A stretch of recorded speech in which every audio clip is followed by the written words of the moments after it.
It's a new week, it's a new unit. So we're going to talk about evangelism. I don't know about you on your college campus. Granted, I went to college eons ago.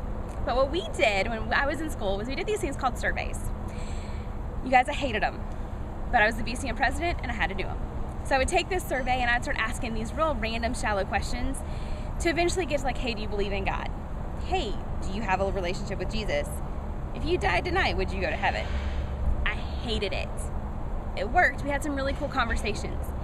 But that, and there are other evangelism tools that we used to use in a culture that was not nearly as postmodern, that wasn't driven by this millennial generation who really don't care how much you know until they know how much you care, as cliche as that sounds. Here's the deal. If we're going to do evangelism on the college campus now, we've got to build relationships. We've got to come alongside students, see where they are. They've got to trust us. Am I going to show up for coffee at 9 o'clock, or am I going to show up at 9:20 making 10 excuses as to why I'm late? If I say I'm going to call, am I going to call? Do they trust me? After they trust me, is my life any different than theirs? If so, they're going to start asking questions. They're going to want to know, why is my life different? We've got to be willing to show them. Eventually, we hope they seek God and they become open to this idea of change. And eventually they come into the kingdom. We've got to do evangelism in a way that reaches them where they are. I love the idea in Matthew chapter 4 that Jesus is walking along the Sea of Galilee and he calls them and says, hey, come follow me.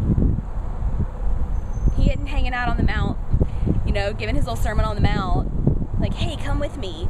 He goes to where they are. He says, come be fishers of men. He even speaks in their language as fishermen. We have to go to the campus. We have to go to the watering hole at the campus. We got to speak their language. We've got to meet them where they are, show them Jesus in our lives, so hopefully that they will have Jesus in theirs. There are some tools that may work. Faith, EE, some of those things work, still in today's postmodern culture. But if you don't have a relationship of some kind, a reputation that goes before you, you're more than likely not going to gain a hearing of the gospel. Now, God is so much bigger than we are, and God can do those things. The Holy Spirit can work in ways we cannot imagine. What the research is showing us is we've got to have a relationship in order to truly gain a hearing and truly see life transformation take place.